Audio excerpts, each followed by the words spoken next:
सिद्धिभ्यः ॐ नमः सिद्धिभ्यः निर्मलज्ञानपरिठिया कर्म कलंक डहेबी अपालतौ जेड़ परू ते परमा पिड़वी संतप्त मानस शांत जिनके गुणों के गान में बेवर्धमान मान जिन बिखरे।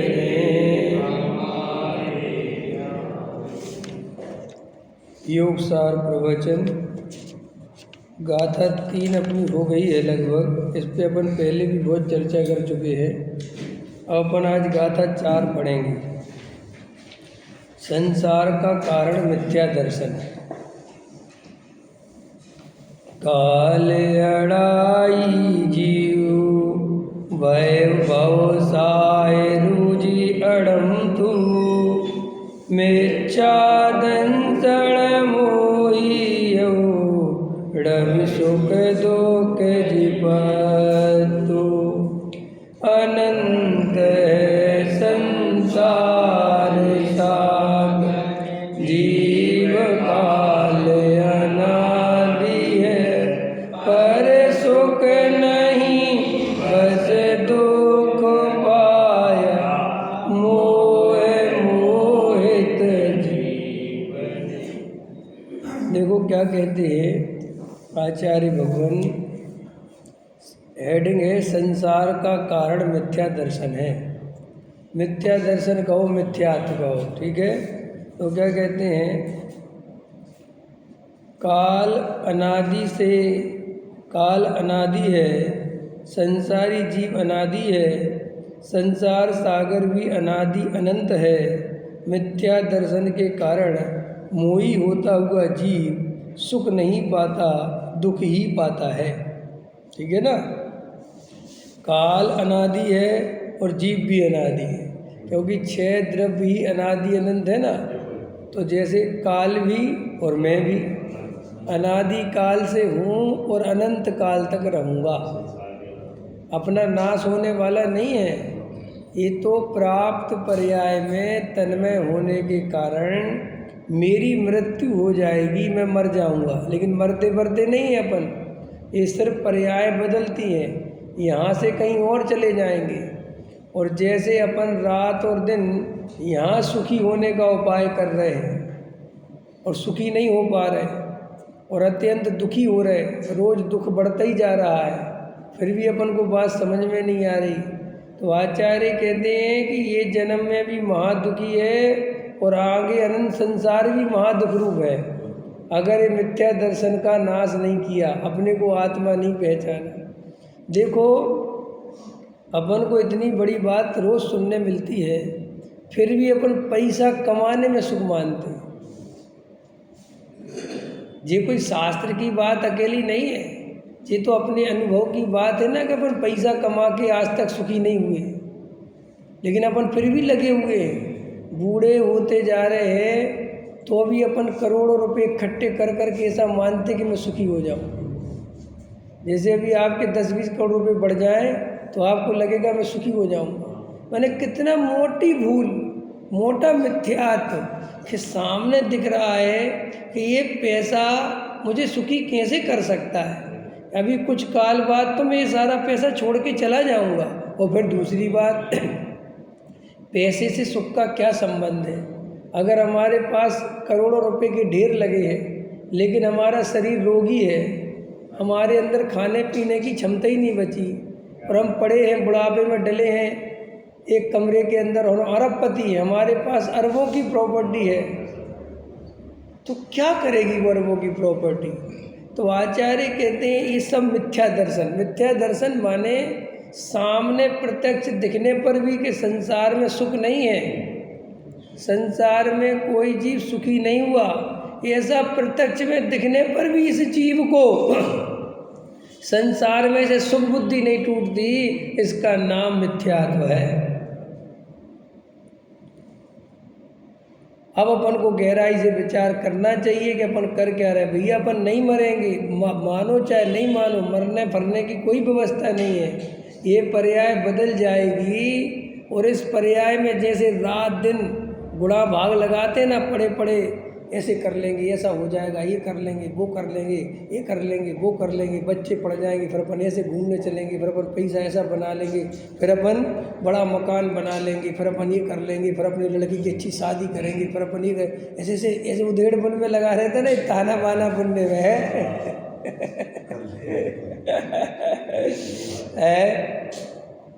एक बहुत अच्छा भजन है ताने बाने पे। अपने घर को देख बाबरे, सुख का जहाँ खजाना रे, क्यों पर में सुख खोज रहा है, क्यों पर का दीवाना रे। ये मिट्टी के खेल खिलौने, मिट्टी तन की रानी है, मिट्टी भरा बिछोना तेरा, मिट्टी तेरी कहानी है। बिखर जाएगा एक दिन तेरा सारा ताना बाना रे। ये सब ताना बाना जो बुनता रहता है, श्री गुरु कहते सब बिखर जाएगा, सब बिखर तब रात और दिन। देखो भाई, जब अपन ये बात करते हैं तो अपने को लगता है आत्मा में सुख है, कहाँ में मिलता तो नहीं है। आत्मा का सुख क्यों नहीं मिलता ट्विंकल, बताओ आत्मा का सुख क्यों नहीं मिलता? अपन दुखी क्यों है? अपने दुख का कारण क्या है? अपने को नहीं पहचाना। हाँ हाँ, और बताओ, अपने को अपन दुखी है ना, तो अपन दुखी क्यों है? क्योंकि अपन सुखी होने का उपाय कर रहे इसलिए दुखी है।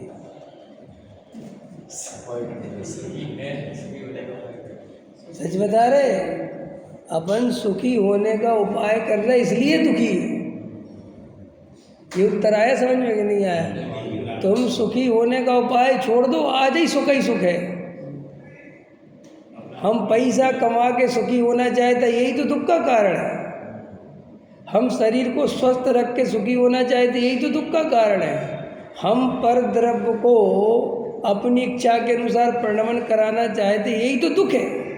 दुख है क्या? सुख क्या है? तुम इसकी व्याख्या मत करो। सुख तो है ही, दुख क्या है इसको पहचान ले तो सुख आ जाएगा। दुख क्या है? हम यहाँ बैठे शांति से, अभी आपको कोई दुख नहीं है, तो फिर दुख आता कैसे? हम अपनी अज्ञानता से दुख पैदा करते हैं। दुख है नहीं, हम बैठे बैठे दुख पैदा करते हैं, मान्यता में पैदा करते हैं।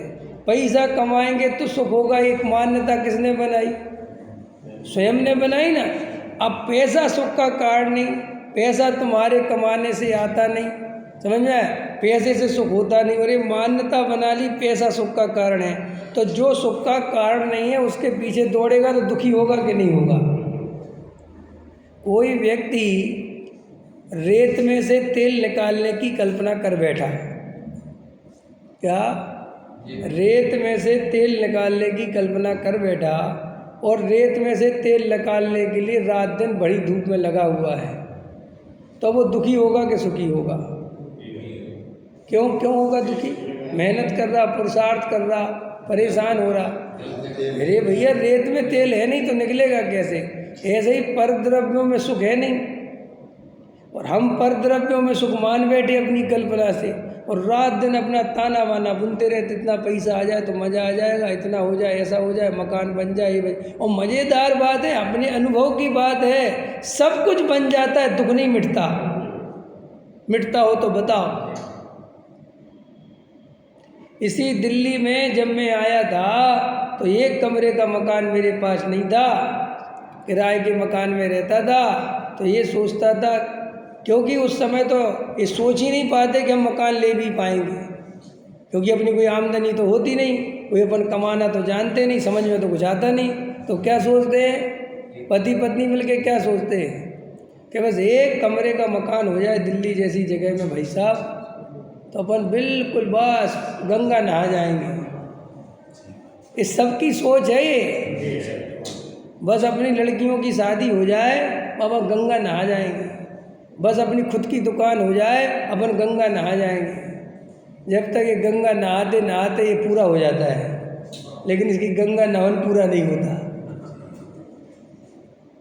फिर क्या होता है, अपन मकान बना लेते हैं, शादी विवाह हो जाता है, फिर कई लोगों को जैसे लड़कियां हैं तो उसका लड़का हो जाए बस तो अपनी फैमिली पूरी हो जाए, कंप्लीट है। पहली लड़की हो जाए तो आदमी को दूसरे की बड़ी चिंता होने लगती, बस लड़का हो जाए यार फैमिली कंप्लीट, नहीं समझ में आया। और फिर क्या होता है, फैमिली कंप्लीट हो जाती तो सुखी हो गए। वास्तव में सुख होता ही नहीं, आज तक सुख नहीं हुआ, सिर्फ सुख की कल्पना हुई, और वो कल्पना भी कब तक, जब तक वैसा परिणमन नहीं हुआ तब तक। होने के बाद तो बात खत्म हो गई कि उसमें सुख था ही नहीं समझ में आया। आपने एक कार लेने का सपना देखा हो, जब भी आप शोरूम से निकलते हैं और वो कार वहीं खड़ी है जो आपको लेना है, आप रोज़ देखते हैं मैंने बुक कर दी, 8 महीने बाद मेरे पास आ जाएगी। और जो भी दोस्त यार अपने मित्र को लेके कहीं वहाँ निकलते तो कहते ये कार बुक करी है मैंने, ये अपने पास 8 महीने बाद आ जाएगी, अभी पहली बुकिंग खुली इसकी, ऐसा समझ में आया। और बड़ा ऐसा लगता है, अब चूँकि अभी तो वो मिली नहीं, देखो देखो इसका देखो कितना बढ़िया कलर है, देखो साहब इसकी देखो किस स्टाइल, इसकी फंक्शन बहुत अच्छे हैं, ये वो, ऐसे आप रोज़ उसमें सुख की कल्पना करते जाते हैं। समझ में आया, सिर्फ सुख की कल्पना करते जाते हैं। और जब वो कार 8 महीने बाद हमारे पास आ जाती है तो हम जितनी कल्पना कर रहे थे उसका 10वां हिस्सा भी सुख नहीं मिलता, क्योंकि उसमें सुख था ही नहीं। लेकिन अपन जागृत नहीं रहते और अपन फिर कुछ और सपने तैयार करने लगते हैं, और अपन भूल जाते हैं कि ये कार के सपने ही थे, इसमें सुख नहीं मिला। ऐसे हजारों सपने रोज अपने अंदर पलते हैं, और उनमें से कुछ पूरे होते हैं, कुछ पूरे नहीं होते। जो पूरे होते हैं उनकी हवा निकल जाती है, और जो पूरे नहीं होते उनमें हवा भरी रहती है। नहीं समझ में आया, भरी रहती है, भरी रहती है। ये कहावतें जो बनी है, दूर के ढोल सुहावने होते, उसका अर्थ क्या है, यही अर्थ तो है। आपको पता है, मनोवैज्ञानिक कहते हैं, बड़े बड़े ज्ञानी कहते हैं कि पंच इंद्री के विषय भोगों में उतना सुख रियल में नहीं है जितनी तुम्हारी कल्पना में है। नहीं समझ में आया। जैसे मम्मी ने कहा कि कल रसगुल्ला बनेंगे, तो तुम उसकी कल्पना जितनी सुखद करते हो, उतना जब खाने मिलेगा तब वो उतना सुखरूप है नहीं जितनी तुमने कल्पना कर ली। इसलिए लोग मन में ज़्यादा चीज़ों को भोगता है रियल में भोगने की बजाय। नहीं समझ में आया।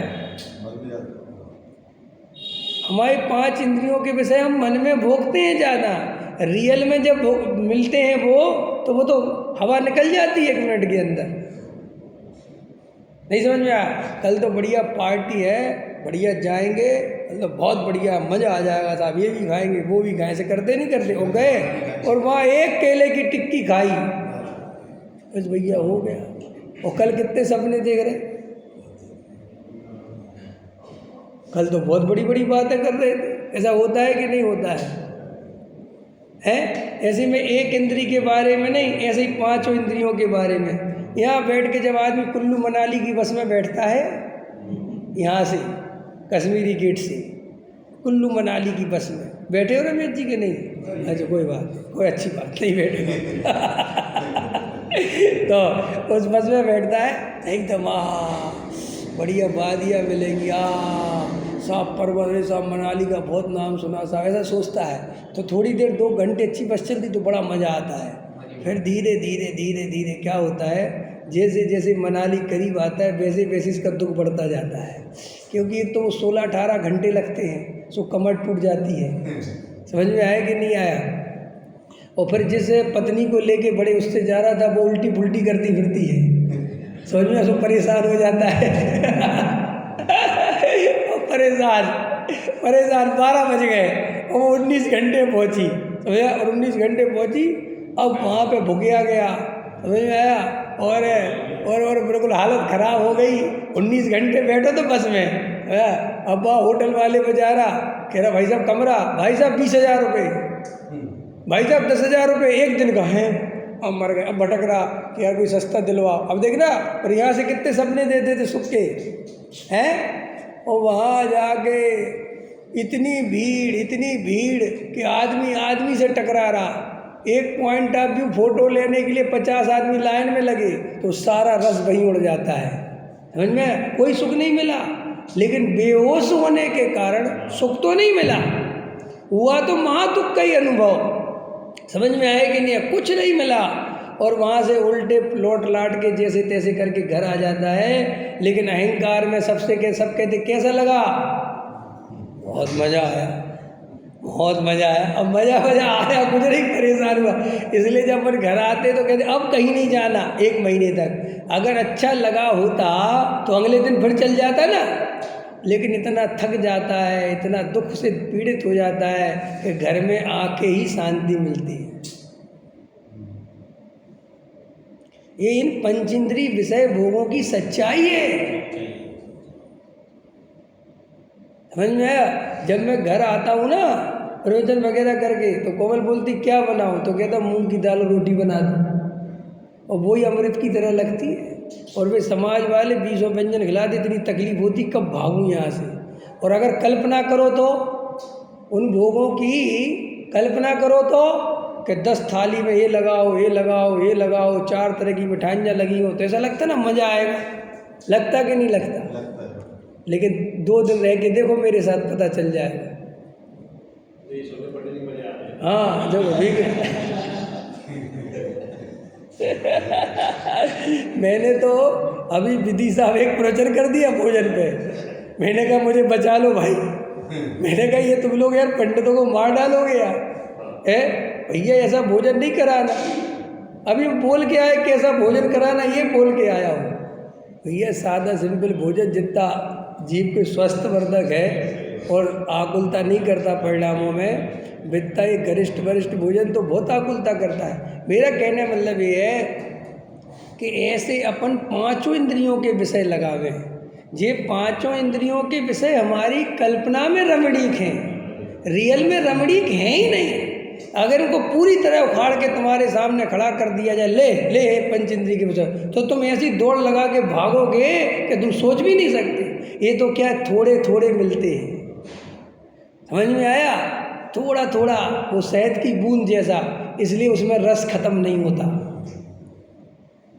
अगर वो पूरी तरह ढंग से मिल जाए ना, कोई भी भोजन करना, लो तुम 6 दिन पूरी खाओ, जो खाना जो तुम्हें खाओ, ऐसे भागोगे कि भागो।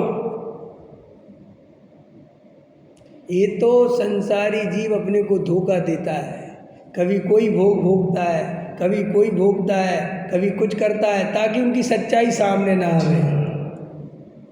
जानता तो है अंदर से सच्चाई कि अगर 4 दिन शादी में चला गया तो वो भोजन जहर दिखाई देने लगेगा। नहीं समझ में आया है?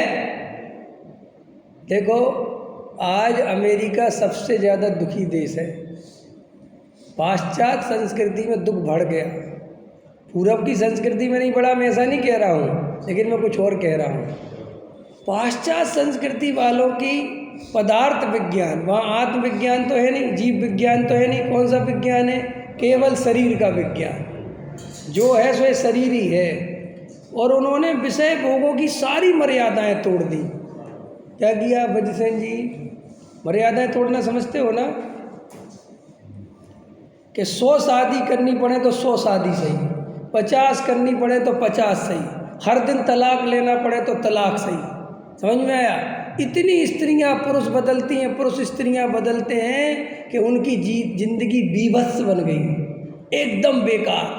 क्योंकि वो दूर से जितना सुहावना लग रहा था, वो हमने एकदम खोल दिया तो एकदम क्या होगा, बीभत्स। समझते हो? इतना गंदा हो गया, इतना बेकार हो गया कि आदमी का मन फट गया। अमेरिका का आदमी ना घर बनाने में इंटरेस्ट है, ना शादी करने में इंटरेस्टेड है, ना खाने पीने में इंटरेस्टेड है, उसका इंटरेस्ट ही खत्म हो गया, भग गया, वो भर गया, उसने कहा कुछ दम नहीं है। इसलिए जो विदेशी लोग आज हिंदुस्तान की तरफ भाग रहे हैं, पूरब की तरफ भाग रहे हैं, आत्मा की बात सुनने आ रहे हैं, अध्यात्म की बात सुनने आ रहे हैं, तो उसका कारण ये कि वो उससे बहुत घबरा गए हैं।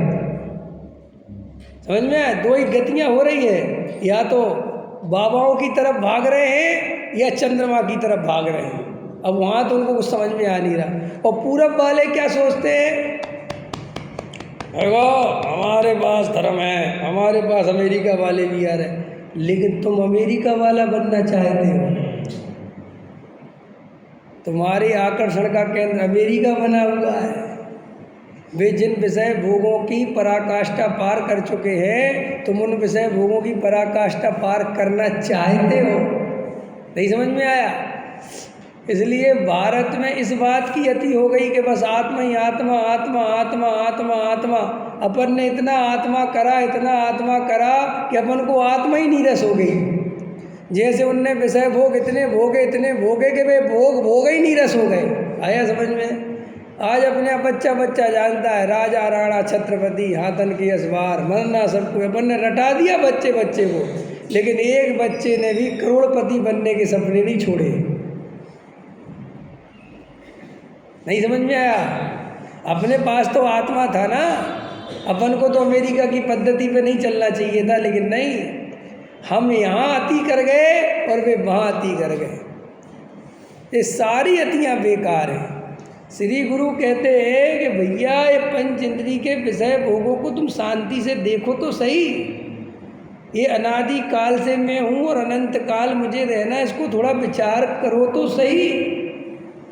इस भव की अकेली कहानी नहीं है। ये मकान दुकान बना लेना, रुपया पैसा जोड़ लेना अकेली कहानी नहीं है। बताओ, मैं तो देखता हूँ, अपने निकट ही देखता हूँ, अपने साथ वाले जीवों को देखता हूँ, रात दिन संसार संसार संसार संसार। बताओ, आत्म तत्व की बात पता होने पर भी अपन रात दिन आत्म विचार करने की जगह संसार के विचार में लगे रहते हैं, जबकि अपने विकल्पों से कुछ होगा और अगर हो जाएगा तो हम सुखी होंगे?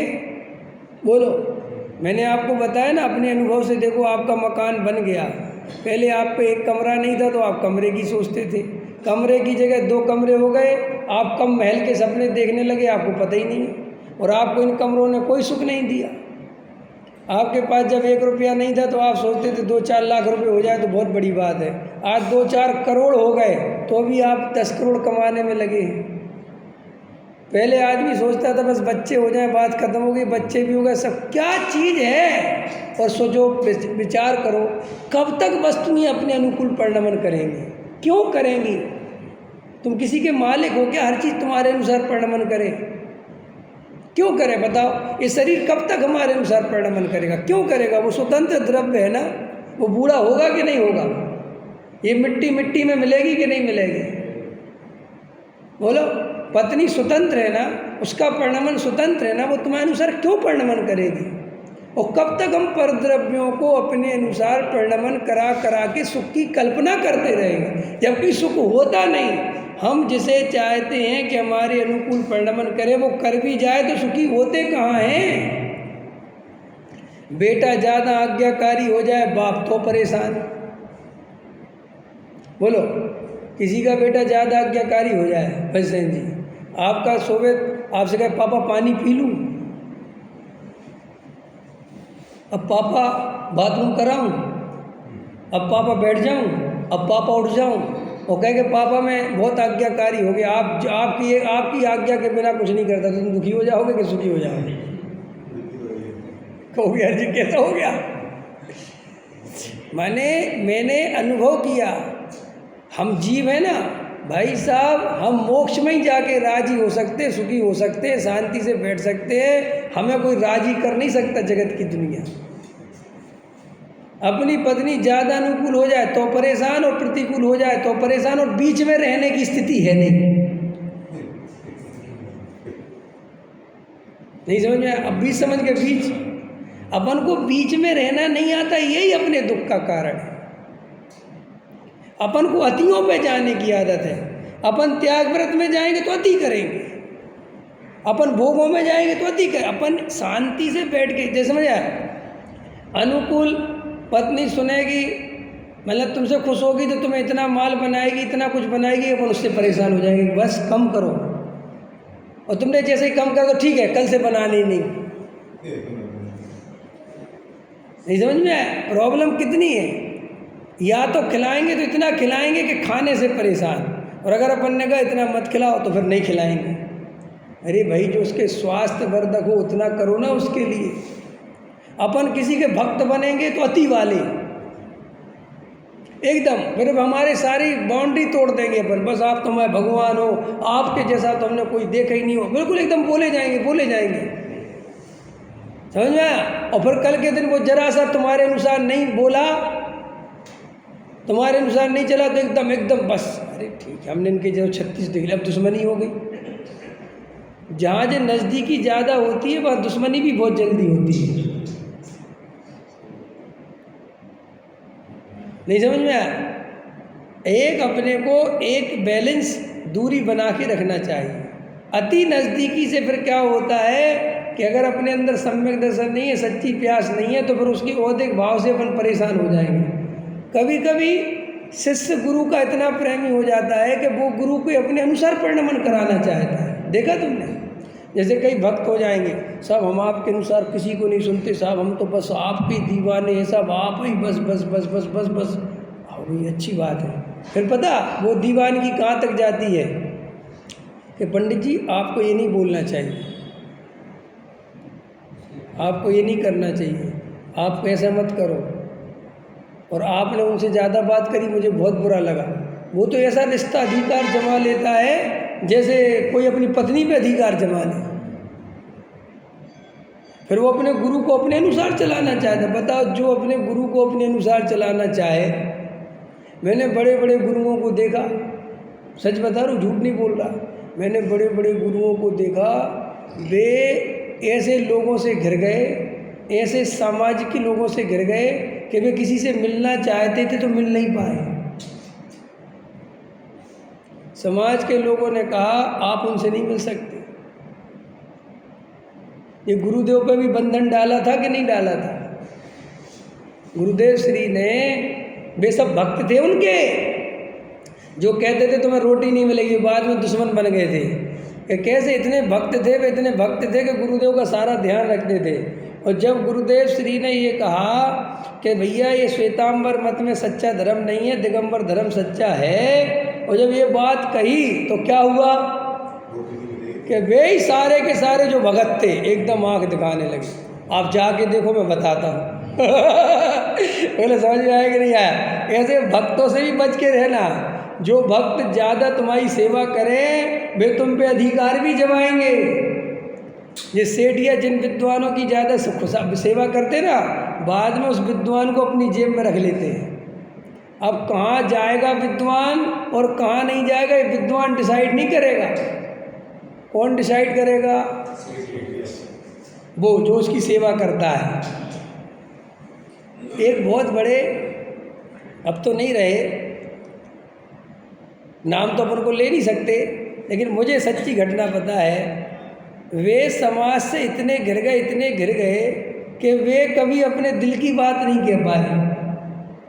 मैं ऐसे कितने साधुओं को जानता हूँ जो गुरुदेव के समर्थन में है अंदर से। क्या कह रहा हूँ मैं कितने साधुओं को जानता हूँ जो अंदर से गुरुदेव के समर्थन में है, और ऊपर से समर्थन कर नहीं सकते। और अकेले में मिलो तो कहते हम बहुत अंदर से है, लेकिन अगर हमने तुम्हारा समर्थन किया तो हमारी रोटी खतरे में है। बताओ, हम गुरु की भी आज़ादी छीन लें तो हम शिष्य कैसे? हम जिसे बड़ा मानते हैं हम उसी की आज़ादी पे धावा बोल देते हैं, सुनो साहब आप ये बोलोगे और नहीं बोलोगे। तो इसका मतलब गुरु से ज़्यादा तो शिष्य जानता है। भक्त तो भगवान से ज़्यादा जानता है। आया समझ में कि नहीं समझ में आया? तो श्री गुरु कहते हैं कि ये संसार अतियों से चलता है। कहाँ से चलता? अतियों से। एकदम बैराग आया तो एकदम दीक्षा ले लेगा बिना विचार करे, और एकदम विषय भोगी बन जाएगा। श्री गुरु कहते शांति से अंदर होश पूर्वक जियो, भेद ज्ञान पूर्वक जियो, किसी के दिखावे में मत आओ, किसी से जल्दी प्रभावित मत हो, किसी के पीछे मत दौड़ो। कोई अगर तुम्हें विद्वान हो या गुरुजी हो या महाराज हो, उनका प्रवचन अच्छा लगता है तो सालों पहले शांति चुपचाप सुनो। उनसे बहुत जल्दी परिचय बढ़ाने की कोशिश मत करो, उनके नज़दीक जाने की कोशिश मत करो। क्यों नहीं करें? इससे फ़ायदा है कि नुकसान है? अगर तुम कच्चे हो और तुम्हारे अंदर अभी सच्चा भेद ज्ञान नहीं पका है और तुम गुरु के नज़दीक जाओगे तो ये खतरे से खाली नहीं है। कई मित्र मुझसे फ़ोन करके मिलना चाहते, मैं कहता नहीं मिलो तो ज़्यादा अच्छा है, क्योंकि मेरा खुद का अनुभव है कि जब लोग मुझसे मिल लेते हैं तो फिर इधर उधर होने की कोशिश करते हैं कि अपन जो इस आदमी के बारे में सोच रहे थे बिल्कुल वैसा है ही नहीं। हाँ, अब कई लोग मोबाइल से इमेज बना लेते हैं। वो ठंडों में मैं आता हूँ ना मफलर बांध के, समझा, तो वे सोचते कि पंडित जी बहुत उम्र के हैं और पंडित जी बहुत गंभीर है और ऐसे है और वैसे। अब भैया ये इस पे तो अब ये प्रवचन कर रहा हूँ तो ऐसे ही दिखूंगा ना जैसा ये चल रहा है। और बाद में उनको नॉर्मल में मिलता हूँ, आ जाते मिलने के लिए तो पैंट शर्ट पे मिल गया और नॉर्मल, ये तो वैसा लग ही नहीं रहा यार जैसा वैसा लग रहा था, ये तो बिल्कुल अपने ही जैसा लग रहा। तो भाई तुम मेरे बारे में क्या सोचते हो, मुझे कैसा लगना चाहिए? सोनगढ़ में हुआ था कि नहीं हुआ था? कितने लोग मिले थे? आप वैसे तो लगते ही नहीं, आप गद्दी पे तो कुछ और लगते हो। अरे तो यार मैं गद्दी पे ही बैठा रहूं क्या, या कुर्ता ही पजामा पहने रहूं? अभी एक दिन घटना ऐसी घटी सोनगढ़ में ही, एक भाई का फोन आया, बोले साहब आप आए सोनगढ़ में क्या? मैंने कहा आया। वो साहब मुझे मिलना है। मैं कहा मिल जाना, शांति से मिल जाना। बोले मैं आता हूँ आपसे मिलने। तो 2-3 बार क्या हुआ कि भाई मैंने कहा अभी नहीं मिल पाऊँगा, अभी मैं कहीं जा रहा हूँ, अभी नहीं मिल पाऊँ, ऐसे करके। लेकिन शाम होते बोले साहब आप कहाँ? मैं वहीं आ रहा हूँ। तो मैंने कहा ठीक है आ जाओ। तो मैं समती में था और वे मंदिर में थे। तो वे कहले आप कहाँ हो? मैंने कहा समती में हूँ। और मैंने कहा आप कहाँ? बोले मंदिर में। तो मैं कहा मंदिर आता हूँ, ऐसा मैंने बोला। तो बोले अपन मैं समती की तरफ आता हूँ। अब मैंने उनको कभी देखा नहीं चेहरे, उनने तो मुझे देखा ना भाई, वे तो यूट्यूब से मुझे देख रहे, जितने श्रोता है मैं थोड़ी सबको देख पा रहा हूँ, या मैं तो कुछ तो मैं पैंट शर्ट पहना था और हम बिल्कुल बराबर से गुजरे, समझ में है? वे मंदिर से गुजरे और मैं बिल्कुल बराबर, वो मुझे देखते जा रहा हूँ, मैं तो नॉर्मल अपना जा रहा हूँ। मैंने कहा उनने मुझे देखा लेकिन वे सीधे निकल गए और वे समती पे पहुँच गए और मैं कहाँ पहुँच गया। फिर फ़ोन मिलाया, मैंने कहा साहब आप कहाँ हो? बोले मैं तो समती आ गया, और समती का रास्ता एक ही है चूँकि। मैंने कहा समती आ गया और मैं मंदिर आ गया। मैंने कहा बोले आप अभी रास्ते से निकले क्या? मैंने कहा मैं निकला था ना। बोले पैंट शर्ट पहने आप? मैंने कहा हाँ। अब जब मिले तो बोले साहब मैं आपको पहचान ही नहीं पाया, मैं तो सोच रहा था कि आप कुर्ता पजामा में मिलेंगे। समझ में आया? अब वो कितना धक्का लगता है इमेज को, क्या होता है वो अपन जाने, भगवान जाने। लेकिन अपन कुर्ते पजामे से भी ऊपर नहीं उठ पाते। अपन व्यक्ति की ड्रेस से पहचान करते तो गुणों तक पहुंचेंगे कैसे? और सुनो, ड्रेस के बाद तुम्हें मेरे हाव भाव दिखेंगे, मेरा हंसना बोलना दिखेगा, मेरा चाल चलन दिखेगा, क्या क्या दिखेगा, समझ में आया? और तुम तो अभी ड्रेस ही से ऊपर नहीं उठ पा रहे, तो फिर वो अधिक भाव दिखेंगे, क्योंकि मैं बीतराग भाव में तो हूँ नहीं। और तुमने तो मेरी इमेज कैसी बना ली मन में कि पंडित जी मिलेंगे तो वो तो बोलेंगे और बोल बच्चा, हाँ बेटा आत्मानुभव करो, संसार में कहीं सुख नहीं। अब अगर तुम ऐसी इमेज बना के बैठे हो तो मैं ऐसा थोड़ा ही हूँ, मैं मुनिराज थोड़ी हूँ। मुझे तो मिलोगे तो मैं नॉर्मल और भैया कैसे हो, और तुम्हारे घर परिवार में सब बढ़िया अच्छा क्या करते हो? तो तुम्हें लगेगा बताओ ये तो संसार की बातें कर रहे हैं। आया समझ में कि नहीं समझ में आया?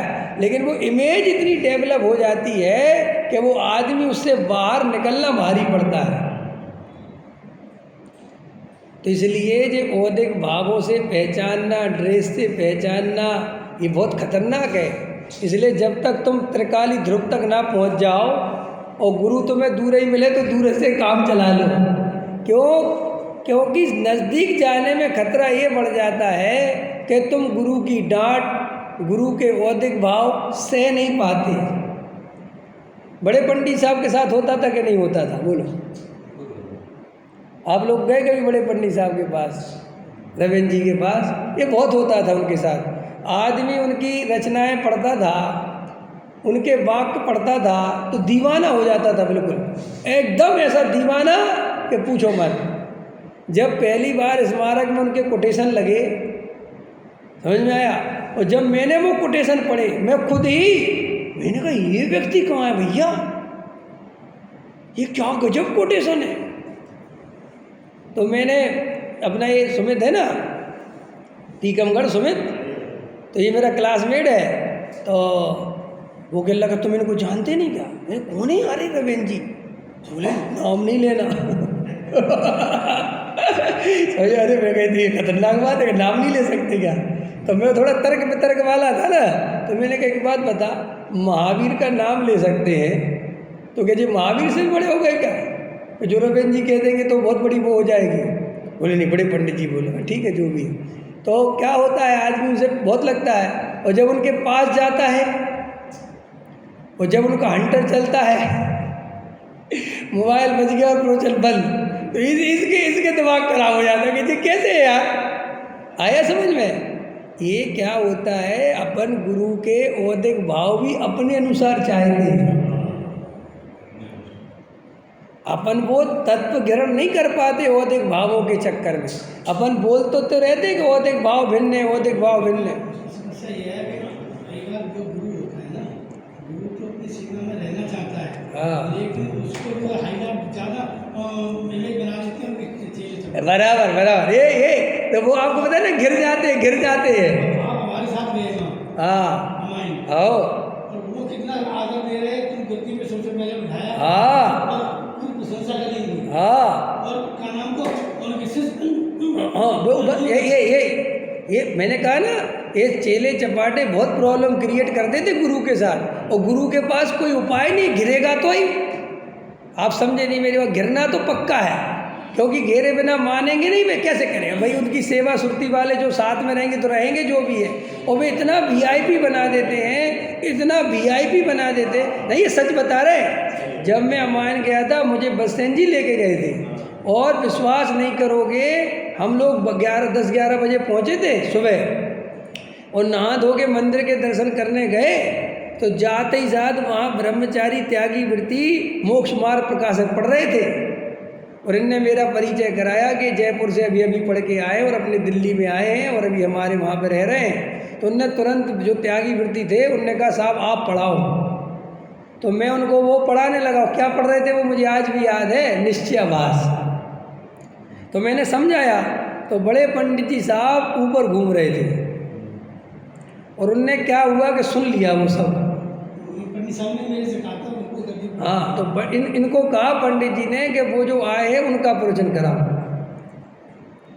और बढ़िया प्रवचन हुआ। और बाद में उन्होंने मुझे नज़दीक बुलाया, मुझसे ये कहा कि मेरी ये जितनी भी रचनाएं मैंने लिखी हैं, तुम इनका वो कर दो, अर्थ कर दो, इनकी वो लिख दो, भाव अर्थ लिख दो। तो मैंने पंडित साहब अभी तो मेरे बहुत काम पड़े, मैं अभी तो नहीं कर पाऊँगा। समझ में आया कि नहीं? क्योंकि मैं यहाँ पे जब वो उलझा पड़ा था, व्यापार धंधे सीखने थे, घर गृहस्थी, तो मैंने कहा अभी तो नहीं कर पाऊँगा। बाद तो उन्होंने बहुत कहा यहाँ रुको, तुम्हारी बहुत योग्यता है, तुम्हारी पकड़ बहुत अच्छी है, तुम बहुत बढ़िया समझते हो, बस थोड़ा यहाँ रुक जाओ। तो ज्ञानी के औदिक भावों से प्रॉब्लम अज्ञानी को होनी है, क्योंकि अज्ञानी की अभी वो दृष्टि नहीं बन पाई है, जिसके लिए वो त्रिकाली ध्रुव के कारण ज्ञानी को देख पावे। और औदिक भाव ज्ञानी के दिखे और तुम भागे, वह यहीं से तो गलती हो जाती है।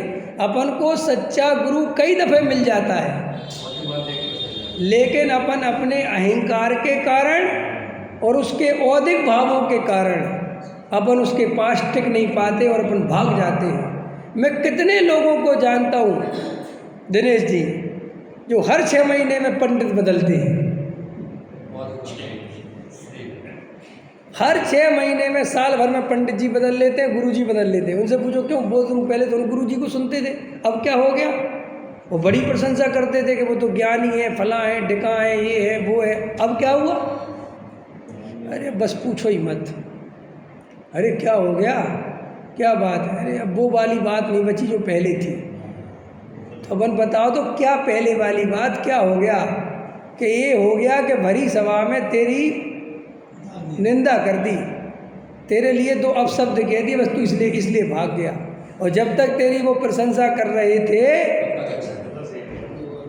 और बस एक दिन तुमने कुछ गलती करी, नरेश जी ये नहीं चलेगा, तुम अपने आप को क्या समझते हो? बस नरेश जी ने उसी दिन मुझे अज्ञानी घोषित कर दिया। तो तुम ज्ञानी अपने अनुकूल परिणमन होने पर करते हो, मानते हो, और जैसे ही वो तुम्हारे अनुसार नहीं चला, तुरंत नंबर 1 का मिथ्या दृष्टि हो जाता है।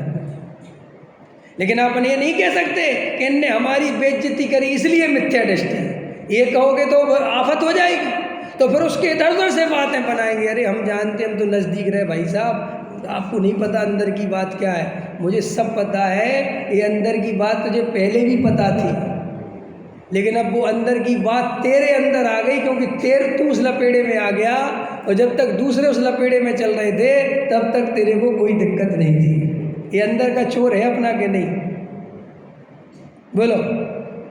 जब तक बेईमानी में अपन समझदार थे, नहीं समझ में आया? जब तक तू मेरी ढाक मैं तेरी ढाक, ऐसा होता है कि नहीं होता? जैसे 2 भाई पार्टनरशिप में थे और दोनों ही लूट रहे थे धड़ाधड़, 5 रुपए की चीज़ लाना और 20 रुपए में बेचना, और दोनों सेट कर लेते थे कि तुमसे कोई पूछे तो कहना 15 की खरीद के लाए, बड़ी मुश्किल से आई है। ये सेटिंग चलती थी कि नहीं चलती थी? और जैसे ही पार्टनरशिप टूटी और दुकानें अलग अलग हुई तो क्या हुआ? ये उसकी पोल खोलता है और वो उसकी खोलता है, और बेचारा ग्राहक ठगा जाता है, सोचता है अरे अरे वो तो बहुत बेकार है। नहीं नहीं बेटा, ये दोनों ही एक जैसे हैं, तुम चक्कर में मत फंसो। ऐसे ही अज्ञानी मिलके ये खेल खेलते हैं, और इन अज्ञानियों की प्रशंसा में ज्ञानियों को कभी नहीं आना चाहिए, क्योंकि ये दल बदलू होते हैं। ये तो इनके अनुसार इनकी प्रशंसा करो तो तुम्हारे भक्त बन जाएंगे, और जरा सी इनकी उतार दो, जरा से इनके अवगुण बता दो तो बस उसी दिन से भाग जाएंगे। गुरु के साथ रहना कांटों पे चलना जैसा होता है, लेकिन कांटों पे जो चल गया उसे फूलों की बगिया मिलनी है। ऐसी ऐसी कहानियाँ मिलती है। एक गुरु ऐसा था कि अपने शिष्यों को वो सिखाने का तरीका, जागृत अवेयरनेस, पता कैसे सिखाता था, आत्मज्ञान कैसे कराता था, कि वो कहता था अपने शिष्यों से कि मैं तुम पर कभी भी डंडे से हमला करूँगा। क्या? कैसे हमला करूँगा? और तुम्हें बचना है, और तुम जरा से चूके और डंडा तुम्हारी पीठ पे पड़ेगा, पैर में पड़ेगा, वो खट से बिल्कुल मार देता था। तो जैसे 100 से एडमिशन करा तो कितने बचते थे? 90 तो भाग जाते थे, कभी 50 भाग गए, फिर 25 भाग गए, फिर 12 भाग गए, ऐसे करते करते 2-4 बचते थे। फिर वो जब आदमी एकदम अटेंशन में रहने लगता था, बहुत अटेंशन में रहने लगता था, बच जाता। मैंने उसका ऐसा था कि डंडा मार रहा है और तुमने देख लिया तो फिर नहीं मारेगा। समझ में आया? तुमने देख लिया तो नहीं मारेगा। तो जब आदमी दिन के 12 घंटे सावधान रहना सीख जाता था तो रात में सोएगा ना, फिर वो सोते हुए डंडा मारता था। रात को 2 बजे आके डंडा मारेगा तो आदमी फिर रात में अटेंशन में सोता था। और जब वो रात और दिन में डंडे से बचने लगता था, गुरु कहता था अब आ जाओ, अब तुम्हें ध्यान करना आ जाएगा, अब तुम्हें सावधानी रखना, मन को कंट्रोल करना आ गया, अब आ जाओ। गुरु कहाँ से कहाँ उठाता है पता नहीं चलता। गुरु तुम्हें कहाँ से धक्का देता है तुम्हें पता नहीं चलता, और उसका धक्का अपन सह नहीं पाते हैं और अपन भाग जाते हैं।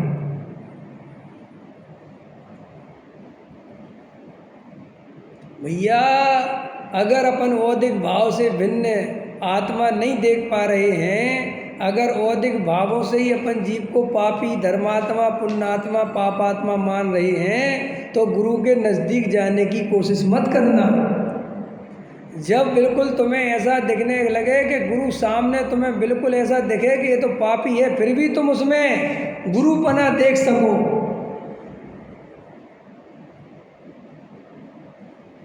परीक्षा पहले ही कर लेना, जो करना हो पहले ही तत्व निर्णय कर लेना, क्योंकि उसके नज़दीक जाके उसके औदिक भाव दिखेंगे और तुम भागोगे तो तुम्हें सच्चा गुरु कभी नहीं मिल पाएगा। हम लोगों के जीवन में सबसे बड़ी प्रॉब्लम ये है कि हम होश में नहीं जीते, सिर्फ अपने अनुसार परिणमन कराना चाहते हैं। केवल गुरु को भी अपने अनुसार परिणमन, मंदिर को भी अपने अनुसार परिणमन, ये तो भगवान भी समझ लो प्रतिमाएं हैं ना, इनको भी अपने अनुसार परिणमन। आया समझ में, बात समझ में आई? तो अपने को अतियों से जाने पर बचना है, एकदम प्रभावित होने से बचना है, और एकदम किसी की अति प्रशंसा मत करो, क्योंकि कल निंदा भी करनी पड़ सकती है, और किसी की अधिक निंदा भी मत करो, क्योंकि कल प्रशंसा भी करनी पड़ सकती है। इसलिए नीतिकार है ना, कौन है वो? चाणक्य ने अपनी नीतियों में एक नीति लिखी है कि शत्रु की भी इतनी निंदा मत करना कि दोबारा मित्र बनने के चांस खत्म हो जाए, और मित्र की इतनी प्रशंसा मत करना कि दोबारा शत्रु बनने में आफत आ जाए, क्योंकि जो आज मित्र है वो शत्रु होने में देर नहीं लगेगी, और जो शत्रु है वो मित्र होने में देर नहीं लगेगी। राजनीति में यही फंडा है। इसलिए राजनेता बहुत सोच समझ के बुराई करते हैं सामने वाले दल की, कि क्यों कि अभी मिलाना पड़ गया तो आया समझ में। तो लेकिन अपन तो धार्मिक क्षेत्र में हैं, तो धर्म के क्षेत्र में भी अति प्रशंसावादी नहीं बनना और अति निंदावादी नहीं बनना। आपको किसी का प्रवचन बहुत अच्छा लगता है तो थोड़ा अपनी मर्यादा में रह के रहो, और जब पूरी तरह आपको स्वयं सम्यक दर्शन हो जाए, स्वयं आत्मानुभूति हो जाए, सच्चा भेद ज्ञान हो जाए, फिर जाके गुरु के चाहे चरण पकड़ लो जिसके निमित्त से हुआ हो, लेकिन पहले मत पकड़ो। क्यों पहले क्यों नहीं पकड़ना? क्योंकि पहले पकड़ने में गड़बड़ ये है कि तुमने पहले पकड़े और उसके औदिक भाव दिखे और तुम अंदर से मजबूत थे नहीं, तो फिर बाद में गाली देने के चांस आ जाएंगे। इसलिए बैलेंस में रहो। अपन जरा से एक मंदिर की इसमें लगते ना सेवा वगैरह में, क्या बोलते इसको, तुम्हारी ये प्रधानी ये ट्रस्टी, तो इससे चस्का चढ़ता है आदमी को, इतना चस्का चढ़ता है, घुसता ही चला जाता है, और वैसे जी इसका फल क्या मिलता है? हम वैसे जी को इसलिए पूछते, हमारे वैसे जी सब करके बैठे ना, बोलो क्या मिलता है इसका फल? इसका फल बाद में आपको गालियाँ मिलती हैं, और आप ये भूल जाते हो गालियाँ मिलेंगी। ये आपकी गलती है ना। जब आपके सामने 20 आदमी इस लाइन से आए और गालियाँ मिली, तो आपको पहले ही तैयार रहना था कि भाई ये मिलेंगी। लोग निंदा करने से छोड़ेंगे नहीं, वे तो कहेंगे, तो भाई साहब आपको फिर तकलीफ होती है, फिर आप आकुलित होते हो, फिर तो देखो आपने मुफ्त में कितना कर्म बंद किया।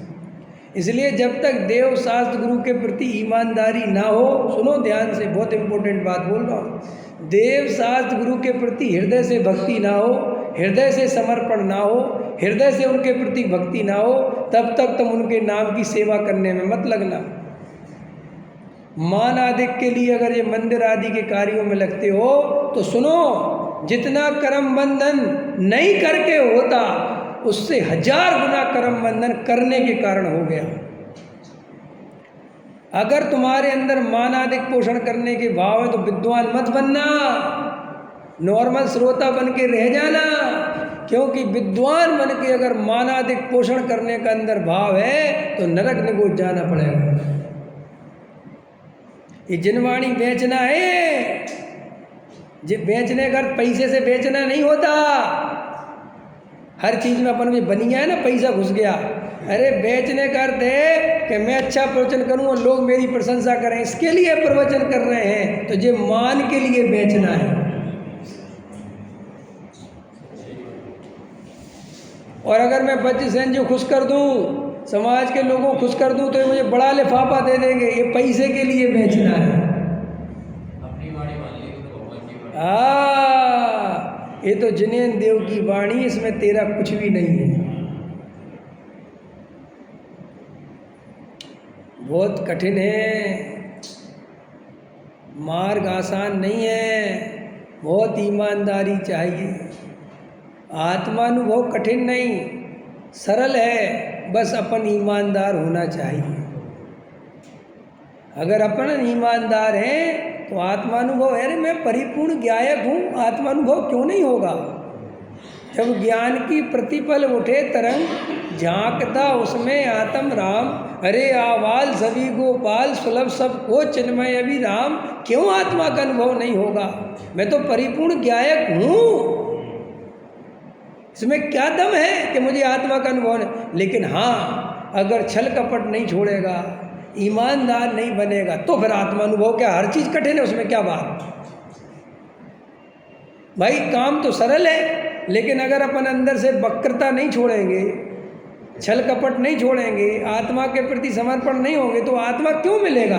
अरे लोक में भी व्यापार भी उसी का चलता है जो व्यापार में ईमानदार होता है, जिसके वचनों की कीमत होती है।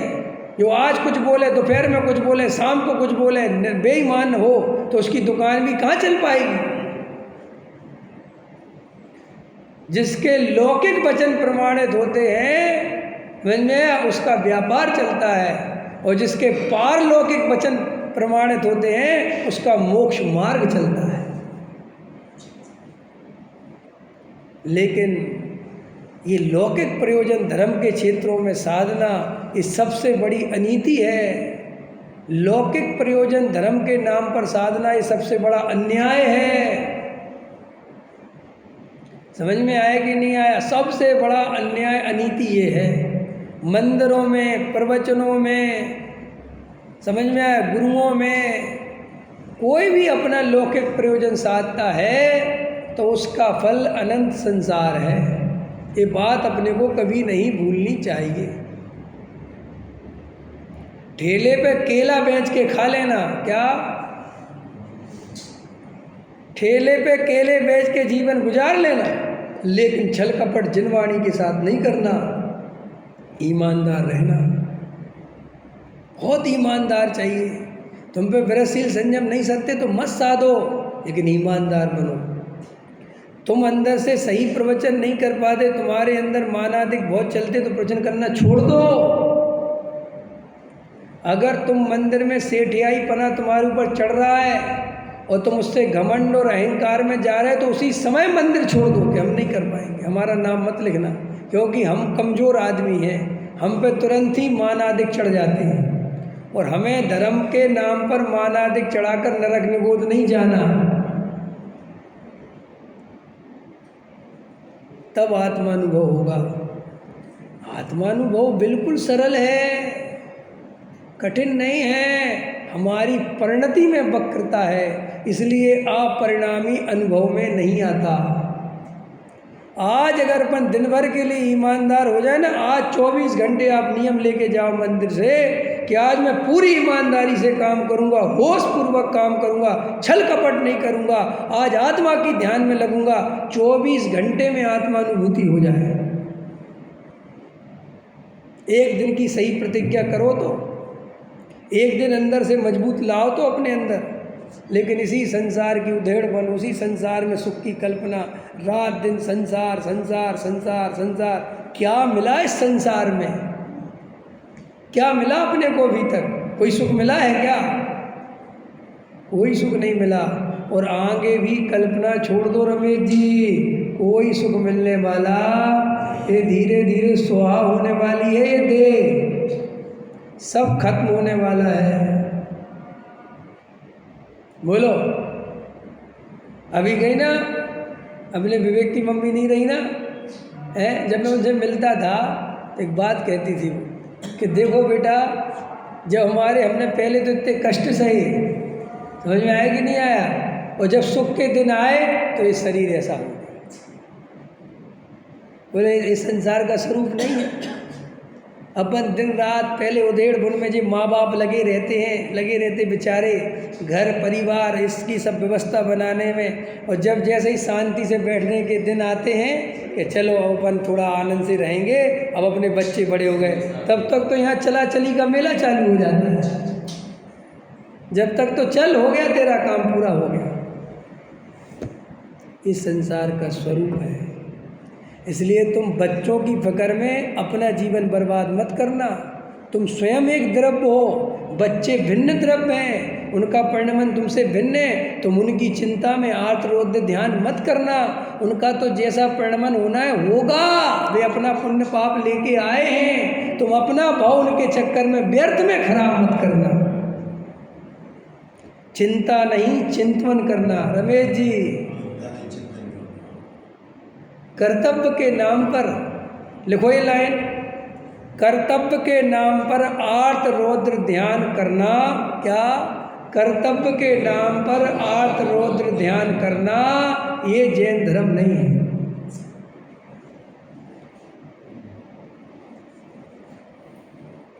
सब कर्तव्य है बच्चों के प्रति, तो क्या करें? आत्मा का ध्यान छोड़ दें,